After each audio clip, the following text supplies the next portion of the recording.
to have in our America's Heroes Group Roundtable Community Outreach, which is what we do here, with us someone who is making so much sense about some issues that are going on right now in our community. He is Dr. Brian T. Brazier. As though people don't know where he is. He is the pastor of Apostolic Church of God.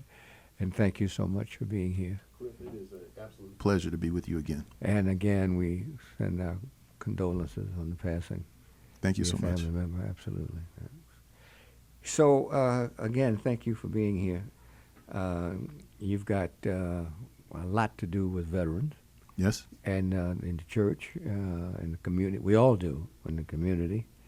And you pay particular attention to them, for which we thank you. And what we're going to discuss today, because you have some very good ideas about that, the discussion is going to be a CBA ordinance, the advantages and disadvantages for our community. And tell everybody, because some people don't understand, Doc, what exactly the CBA is.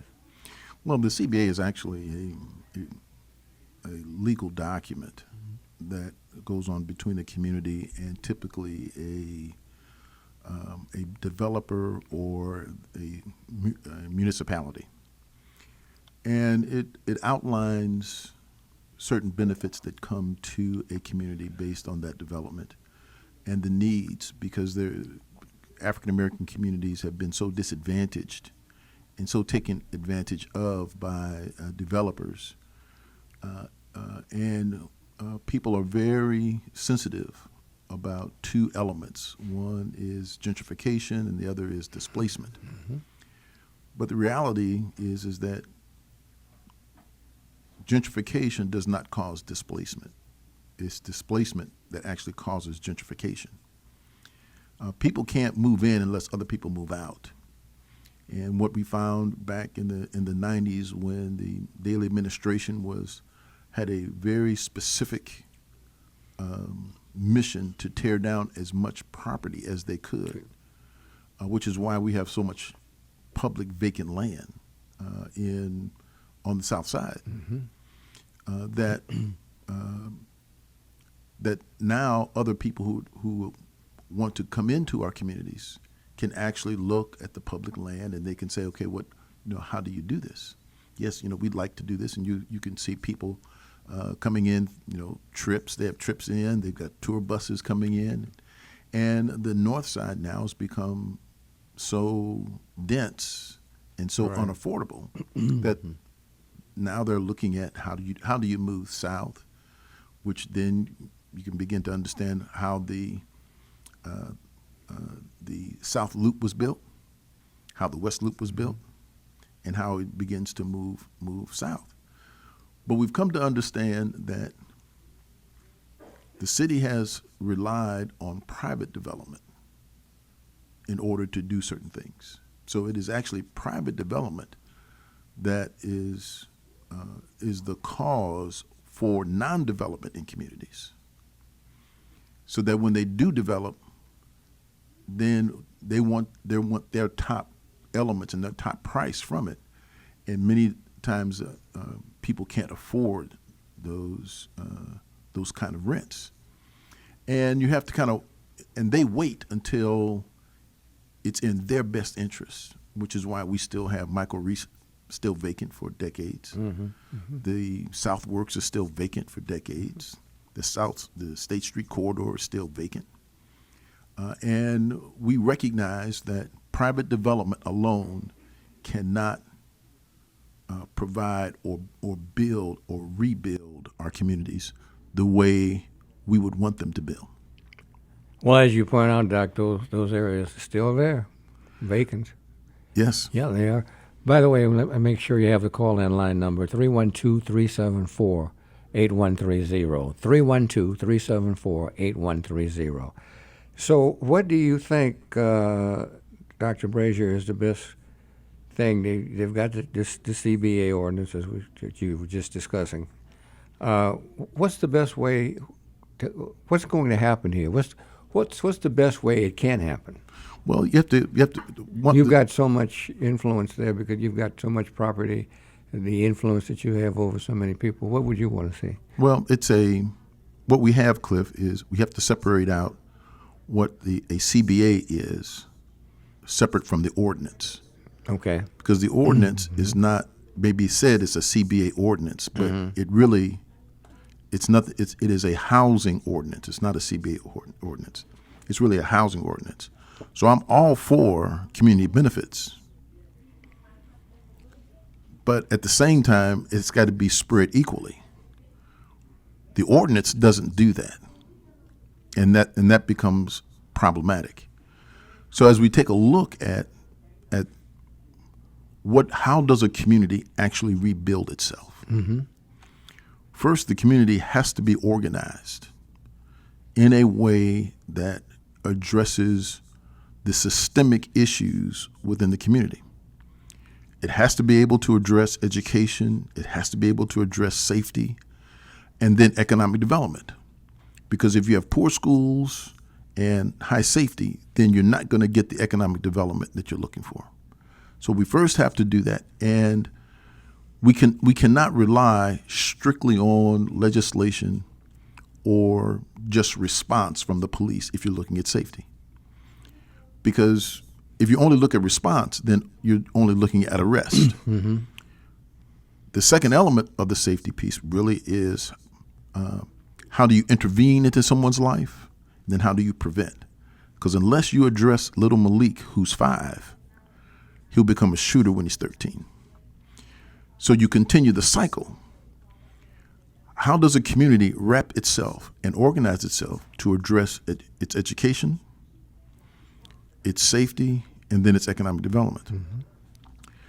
So if you look at at this current ordinance, it is a 1950 level ordinance. What it says is that all we're going to do is rebuild and concentrate poverty in a specific area, very similar to what was done on State Street corridor. You know, we're going to provide housing for all the severely poor. And this ordinance is saying we want to do something new. We got a new model. We want to build housing for the severely poor. And I was like, that's not new. That's old. It has no vision, and it does not work. We know it doesn't work. It doesn't work in Chicago. It has not worked anywhere. So to go back to an old model that tries to get at the severely poor, and I get it, but that's not how you rebuild a community or any black community. So there has to be a balance that goes along with this. And so along with being the pastor of the Apostolic Church of God, I'm also the chairman of an organization called the Network of Woodlawn, which is made up of all the major stakeholders in Woodlawn and residents that desire to participate. And we have 60 different board members that support the effort. We have a One Woodlawn initiative where we have held for the last 3.5 years. Every 90 days, we've held a community meeting about what the future of Woodlawn looks like. And we've never had less than 300 people in the room. That's great. At the same time, all the stakeholders are in the same room all at the same time. So what we've tried to do is to convene a community and provide a vision for the community, because as we all know, people follow vision. An ordinance protects, it doesn't build anything. So the question becomes, what do you want to build? What do you want to build for the strata, whether you are in an affordable range, or maybe you're in a market rate range, or whatever that range is. A diverse community is one that will survive and build. The second point is that we certainly want to make sure that whatever we do, if you're trying to build affordable, you also don't bring down the property values of people who are already there. Because then you create a win-lose situation. Well, this group wins and this group has to lose. That's not how you build. The ordinance actually sets that up, where 100% of all the vacant land goes to those who are 60% or below the average median income, which means that if you are in the it includes those who may be family of three making less than $10,000 a year, or family of three making less than $27,000 a year. We're saying all the vacant land goes to that group. But there are far many more homeowners and property owners that will get impacted by that. True. So it doesn't. It may help somebody, but then it will kill somebody. That's not the way to build. How you build is when the community now becomes an institution of its own, because it can do things just like a developer can do. All right? A community can respond to an RFP by the city. Can respond to what? An RFP, a request for proposal. Yeah, okay. So if the city wants to come out, a community can respond to that if it's organized properly. If the feds bring out a proposal, a community can respond. The alderman can't respond. Only a community can respond. When you want to begin to negotiate with private landowners, what tends not to happen, Cliff, in our communities, because in Woodlawn we have about 150 acres of vacant land.